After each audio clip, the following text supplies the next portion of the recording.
Hello दोस्तों, नमस्कार। Welcome back to the channel सरदर्मा स्टडी चैनल में आपका फिर से स्वागत है। तो आइए हम लोग पार्ट थ्री पर आते हैं। हमने वीडियो कॉन्स्टिट्यूशन के लिए हमने आपसे पुराने वाले वीडियो में वादा किया था कि हम नेक्स्ट वीडियो जो बनाएंगे उसमें हम ब्रीफ एनालिसिस करेंगे कॉन्स्टिट्यूशन का। तो आज हम उसी पर वीडियो बनाने वाले हैं। तो आइए फिर आते हैं अपने टॉपिक पर। हमारा टॉपिक क्या है? Indian constitution.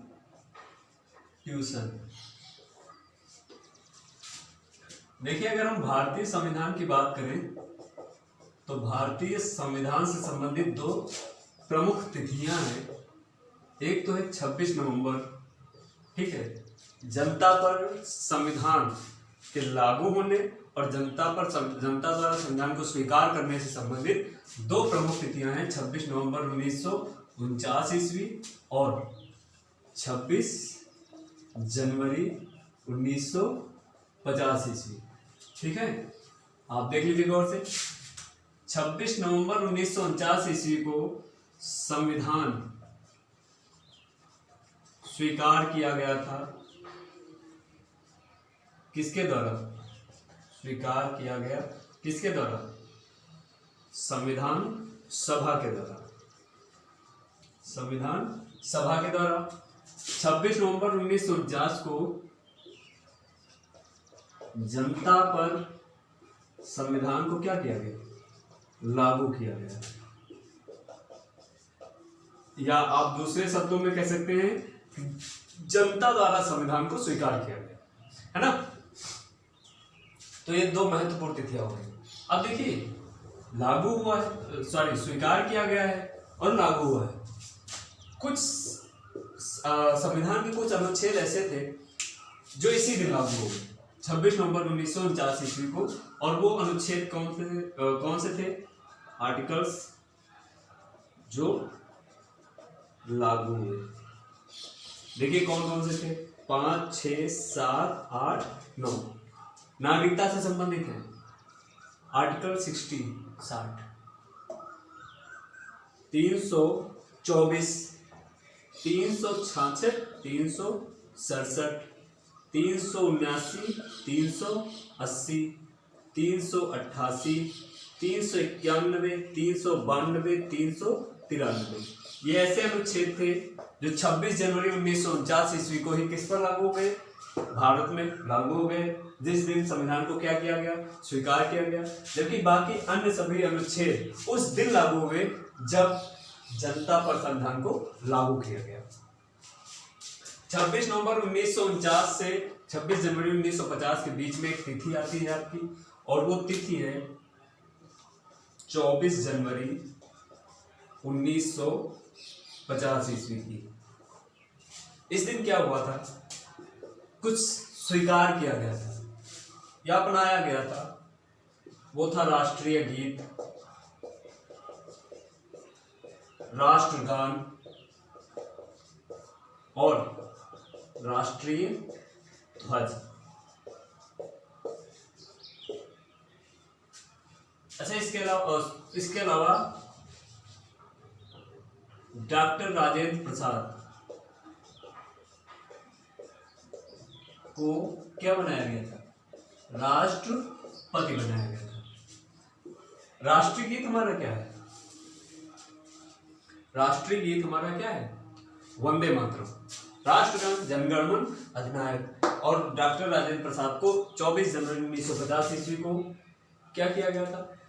संविधान सभा के अध्यक्ष, जो कि पहले थे, क्योंकि संविधान सभा को 24 जनवरी 1950 को संविधान सभा संसद में बदल दी गई और संविधान सभा को भंग कर दिया गया। जब संविधान सभा भंग हो जाएगी तो उसके अध्यक्ष का पद किस में बदल दिया गया? राष्ट्रपति में। जो अभी तक भारतीय संविधान सभा का अध्यक्ष था वो अब भारतीय जनता का क्या हो गया? राष्ट्रपति हो गया। ये चीज आपको नोट कर लेनी है अच्छे से, ये समझ लीजिए। नेक्स्ट आते हैं लोग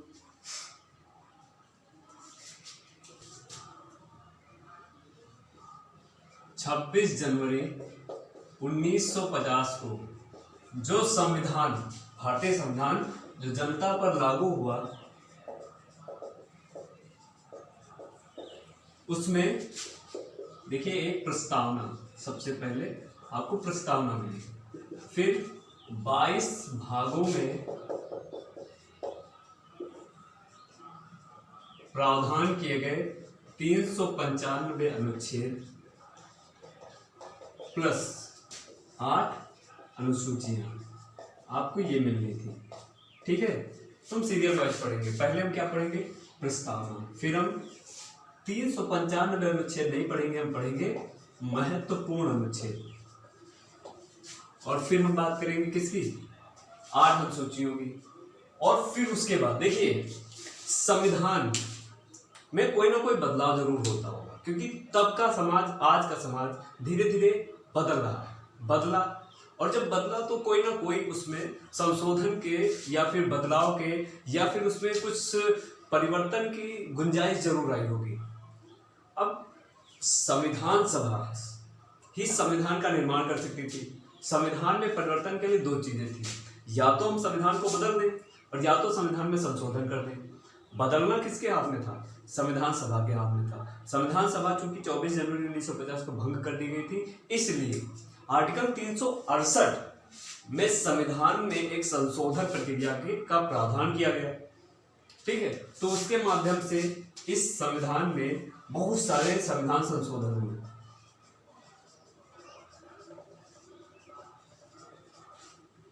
तो पहले हम प्रस्तावना पढ़ेंगे, फिर 395 अनुच्छेद में से महत्वपूर्ण अनुच्छेद पढ़ेंगे, और जो भी पढ़ेंगे वो आपको रट डालना है। ऐसे रट डालना है कि जब भी देखिए जीएस का पेपर, आप जीएस का एग्जाम पेपर कब निकाल सकते हैं? जब आपको आता होगा। आपसे कह दिया जाए कि आप 10 लाइनें याद कर लीजिए, हम इसमें से 5 सुनेंगे, तो अगर आप 10 की 10 याद कर लेंगे तो आप एकदम श्योर रहोगे कि हम 500 के आंसर दे सकते हैं। अच्छा, आंसर देने की यहाँ पे जो प्रोबेबिलिटी है वो कैसे बढ़ेगी? जब हम अपने याद करने का कवर एरिया बढ़ाएंगे। भाई सिलेबस अभी कम है, 10 पंक्तियों का है, तो हम 10 पंक्तियाँ याद कर लेंगे। सिलेबस बढ़ जाएगा, 1000 पंक्तियाँ आ जाएंगी, तो हमको क्या करना पड़ेगा? अपनी प्रोबेबिलिटी को 1000 गुना बढ़ाना पड़ेगा। जब हम अपनी प्रोबेबिलिटी को 1000 गुना बढ़ाएंगे तो हमारे आंसर का जो वहाँ पे आंसर देने की जो प्रोबेबिलिटी थी वो घटेगी नहीं। अगर हम यहाँ पे 100% दे पा रहे हैं आंसर, तो हम जैसे जैसे मेहनत करेंगे सिलेबस के हिसाब से, हमारे आंसर देने की क्षमता उतनी ही बढ़ती चली जाएगी। तो आपको ज़्यादा से ज़्यादा कवर करना है। ठीक है, तो इसलिए महत्वपूर्ण अनुच्छेद, हम आपको 395 अनुच्छेद नहीं पढ़ा, हम आपको पढ़ाएंगे वो महत्वपूर्ण अनुच्छेद जो या तो पूछे जा चुके हैं और या तो पूछे जाने की संभावना है। जितने लोगों ने हमसे एसएससी पढ़ी है, एसएससी के लिए प्रिपरेशन की है, क्लास ली है, तो वो शायद भरोसा कर सकते हैं और कर लेंगे आप लोग। अक्सर भरोसा तब होता है जब पेपर हो जाता है, तो पेपर के पहले भरोसा कीजिए और पढ़िए। चलिए, तो आइए पढ़ते हैं भारतीय संविधान की प्रस्तावना, जो कि आपके सामने लिखे हुए। आपका समय वेस्ट न हो इसलिए हमने पहले लिख दिए।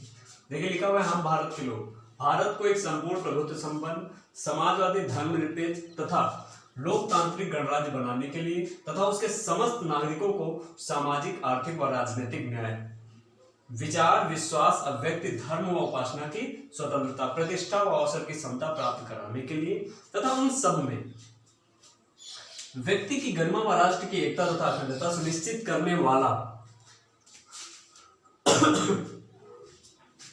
देखिए बंधुत्व को थोड़ा इंक इसकी चेंज किए देना, अभी बता रहे हैं ये क्यों। बढ़ाने के लिए दृढ़ संकल्पित होकर अपनी संविधान सभा में आज दिनांक 26 नवंबर 1949 ईस्वी मिति मार्गशीर्ष शुक्ल सप्तमी संवत 2006 विक्रमी को एतद द्वारा इस संविधान को अंगीकृत, अधिनियमित व आत्मार्पित करते हैं। देखिए समाजवादी, धर्मनिरपेक्ष और बंधुत्व, ये तीनों 42वें संविधान संशोधन 1976 ईस्वी के द्वारा इस प्रस्तावना में बाद में जोड़े गए संविधान संशोधन के द्वारा। नीली इंक से लिखनी 26 नवंबर 1949 ईस्वी को मत समझ लीजिएगा। समाजवादी, धर्मनिरपेक्ष व बंधुत्व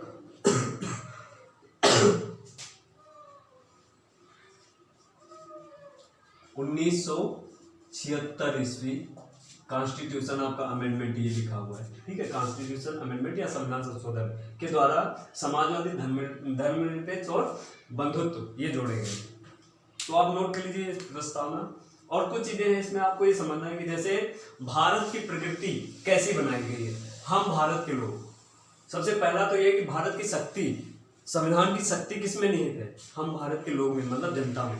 फिर भारत की प्रकृति क्या है? भारत को एक संपूर्ण प्रभुत्व संपन्न, समाजवादी, धर्मनिरपेक्ष और लोकतांत्रिक गणराज्य, ये भारत की प्रकृति है जो संविधान के द्वारा निर्माण किया जाएगा भारत का। उसके समस्त नागरिकों को, संविधान का मोटिव क्या है? आपको मोटिव पढ़ना संविधान का कि उद्देश्य क्या है, तो उसके समस्त नागरिकों को सामाजिक, आर्थिक और राजनीतिक न्याय, विचार, विश्वास, अभिव्यक्ति, धर्म व उपासना की स्वतंत्रता, प्रतिष्ठा व अवसर की समता प्राप्त कराने के लिए, अभी यहाँ पे थमा नहीं है उद्देश्य, उन सब में व्यक्ति की गरिमा व राष्ट्र की एकता व अखंडता सुनिश्चित करने वाला बंधुत्व बढ़ाने के लिए, ये है इसका उद्देश्य, है ना। नोट कर लीजिए। तो आइए अनुसूची को प्राप्त करते हैं। देखिए 26 नवंबर 1949 ईस्वी को जो संविधान स्वीकार किया गया था संविधान सभा के द्वारा, उसमें टोटल 8 अनुसूचियां थी, है ना। जबकि वर्तमान में टोटल हो चुकी है कितनी? 12 अनुसूचियां। तो ये बाद में 4 जुड़ गई। कौन कौन से जुड़ी हुई, कौन से अनुच्छेद में संविधान संशोधन किया गया था अनुसूचियों को जोड़ने के लिए? आइए देखिए। सबसे पहला आपका पहला कॉन्स्टिट्यूशन अमेंडमेंट है, पहला संविधान संशोधन आपका जो है 1951 में हुआ। 1951 में जब हुआ तो 1951 के द्वारा जोड़ी गई संविधान में, पहली अनुसूची नहीं, 9वीं अनुसूची जोड़ी गई और इसके द्वारा 33 खा अनुच्छेद में संशोधन कर भारतीय संविधान में जोड़ा गया। फिर 52वां संविधान संशोधन हुआ। 52वां संविधान संशोधन ये हुआ है आपका 1985 ईस्वी में, और इसके द्वारा जोड़ी गई है क्या? 10वीं अनुसूची, और इसमें जुड़ा है 102 और 191 अनुच्छेद संशोधन करके जोड़े जाते हैं, है ना। फिर 73वां संविधान संशोधन,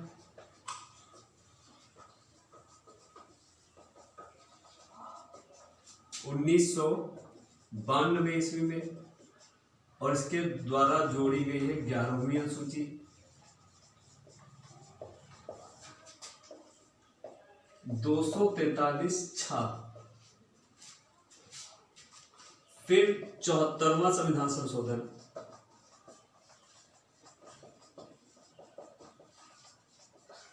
और ये हुआ था 1992 में ही,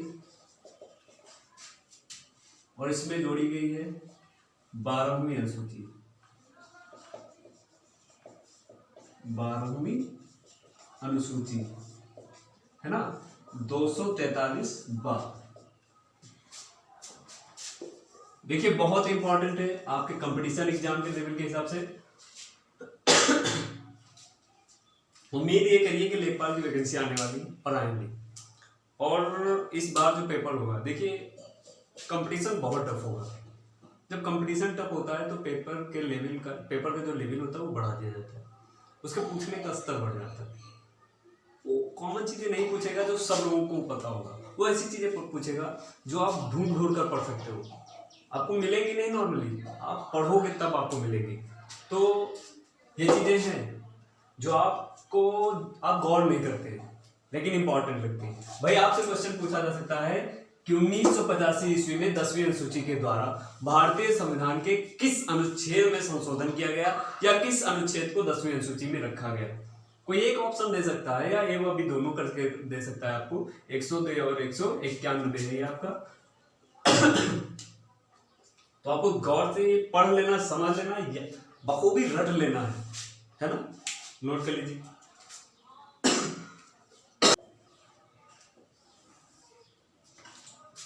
तो आइए पढ़ते हैं भारतीय संविधान के 22 भाग व उनसे संबंधित अनुच्छेद, है ना।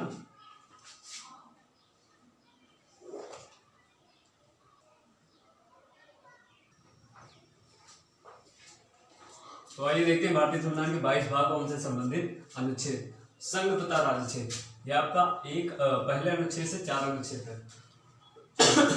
नागरिकता 5 से 11, मूल अधिकार 12 से 35, राज्य के नीति निर्देशक सिद्धांत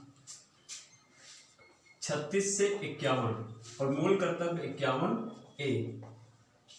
केंद्र सरकार जो है आपका वो 52 से 151, राज्य सरकार 152 से 237, राज्यों से संबंधित पहली अनुसूची खंड बी 238, संघ राज्य क्षेत्र 239 से 242, पंचायतें 243 से 243 तक, नगर पालिकाएं व सहकारी समितियां 243 ता से 243 छा। अनुसूचित तथा जनजाति क्षेत्र 244 से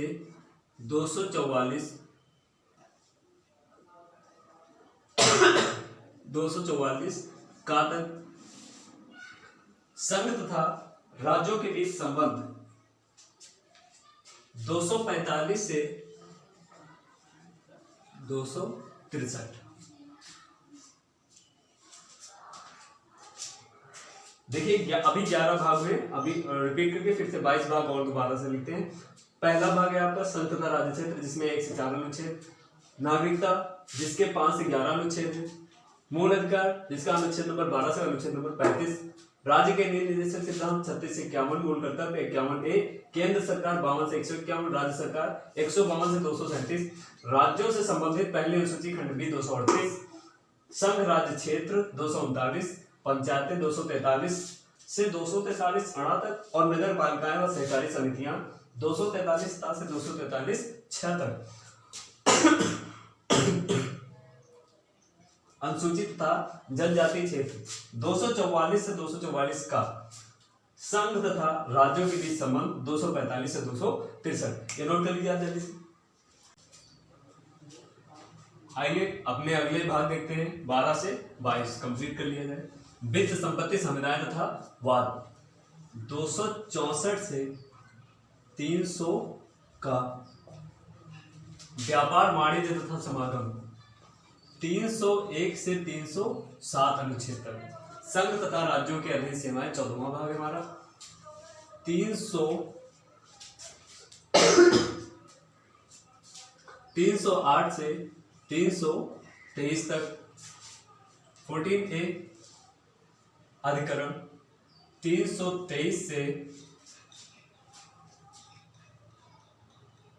323 का से 323 खा तक, निर्वाचन 329 का,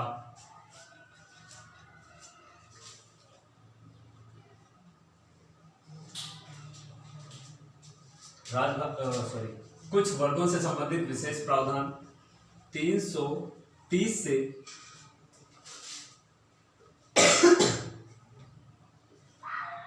342 का, राजभाषा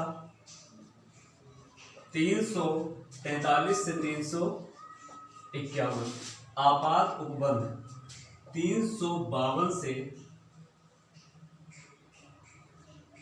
360 आई थिंक 360, प्रकीर्ण 361 से 367, संविधान संशोधन 368, अस्थायी संक्रमणकालीन विशेष उपबंध 369 से 392 और संक्षिप्त नाम प्रारंभ हिंदी का प्राधिकृत पाठ तथा निरसन 393 से 395।